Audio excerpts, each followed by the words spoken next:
XRP price. How high can it go when the court case is actually finally done? And massive pullout of funds of AI in the crypto market, but those funds didn't leave entirely. We've also got SEC action, that's right.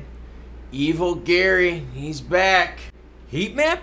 Not right now. It's your comments that come first. That's what she said. Southside White Sox, yeah, baseball. A lot of trades happening. Trade deadline approaching. They finally got rid of Lance Lynn. Should have been gone when LaRusso left. Just packed my bags a bit more today. Feeling good about our future, folks. It's coming from Reverend Funky. Definitely had to share this because the Rev always has a good vibe. What else? Penny Vision 7185 says, I like this video better than Crypto FUD with Klaus. Come on now, I bring the news whether it's good or bad. It's a news channel. Bitcoin sitting at 29,306, ETH 1873. No love for either of those here in recent time. 70.9 is the price of XRP, holding above 70 cent mark, which is crucial, while XLM is just below 16 cents right now, sitting at 15.9. SEC regulation overreach? Who knows at this point in time? Gary's doing whatever the hell he wants. In a statement released on July 27th, SEC Chief Accountant Paul Munter expressed concerns about the potential for misleading information to be presented to investors through non-audit work, which he argued is not as rigorous or comprehensive as a financial statement audit. Munter warned accounting firms the potential for legal liability if their clients make misleading statements about the nature of their services. Basically saying, look, we're going to sever crypto even further because you know what? If companies that you're representing or doing audits for or doing work for start doing misleading things, you're going to be held liable for that. That could really impact a lot of these big firms and keep them away from crypto. Oh, and look at this beautiful person right here. So I don't know the guy. I don't know anything about him. But anyways, here is the announcement from the SEC. As always, any article you see in this video and all my other ones will be linked in the description below.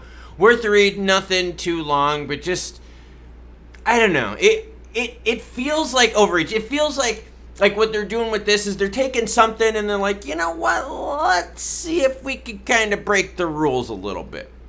She told me she doesn't like the dirty stuff. All right, cool. Let's just see how much we could get away with before she slaps the hand and says, Klaus, no. I mean, I didn't hear a safe word, but she said, Klaus, no. AI tokens hit lowest weekly trade volume since January. AI is all the rage, owing to success to OpenAI's ChatGPT, which is taking conversations in space to a whole new level. Off late, though, several AI-related crypto tokens have sprung up, capturing the imagination of investors in a dull market. But the funds have pulled away. It's from Kaiko. AI-related tokens have been losing momentum, hitting lowest weekly trade volume since January. So before January, there really wasn't much, AI boom action going on because no one was really talking about it. ChatGPT comes out, then all of a sudden things start kind of picking up. Money flows into that, right? You start seeing like crypto AI sector. You also start seeing other companies getting into AI. Now, here's what's interesting. The chart on here shows a huge boom and ramp up in AI-related volume, right? For the associated tokens that they got up here. Now, you can see it's totally come down. Now, price-wise recently, yes, definite negative action here. But what about if we look at NVIDIA? Now, remember, NVIDIA roared when they released their last earnings report. NVIDIA was like, yo, we make a lot of money on AI stuff and demand is really freakishly high. We think we're going to be doing some these-ass business really, like juicy stuff here for a while.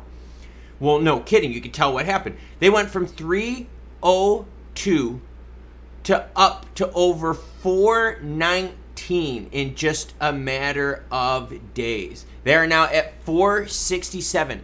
The money from here keeps flowing in. The price keeps going up. On the crypto side, it's going down. What we're learning here is that the market is going, you know what? We're not getting much guidance from Graph, Render, Oasis, Fetch, Injective. Like you guys can't provide us the same level and clarity of stats that NVIDIA can. NVIDIA's like, yo, we're directly going to sell billions of dollars worth of stuff to help out the AI market. in addition to what we were already doing business-wise. And people are like, whoa, juicy guidance, I like it. So then they buy more. Money is leaving the sector because there is definitely a lack of clarity, right? There's also a lack of follow through. We're not seeing a lot of these projects come to fruition, and it sucks because a lot of them honestly have what? Overpromised and underdelivered, and that's rough. We don't need that anymore in crypto. Nvidia, over-promising, over-delivering, over everything, and just blowing it out. So just throwing it out there for you how money, yes, flows out, but also flows in, and it's staying right now in Nvidia. How high will XRP reach when the XRP lawsuit officially ends? Well, the question and the answer, better yet, has to do with time. How long will the rest of this lawsuit take? A few more months? I mean, they said, hey, look, if y'all can come to agreement, schedule it down 6 to 8 weeks, gravy. So you at least got that kind of one. That's if they can come to an agreement on that, because they're probably sitting here going, okay, like, what's the penalties? What are we going to come up with? Blah, blah, blah. Then you still have to think about appeals after that. That's when the 60-day window starts. So the idea of how high can XRP get honestly has to do with how fast can this all happen. The faster it happens, it's not going to get as high. Why? Because monetary conditions are rough. But if there's a longer delay where maybe we start seeing the valves around the world kind of, it's going to kind of turn down, right? Like turn the intensity down on those rates. Then you could see some juicy action. So the answer here lies in what? It lies in how far out do we have? How far? The further out we have, the better chance we have of a big monetary pop. The further out we are with the case, what else? Better regulations. A lot of you out there have been saying 2025 is the year.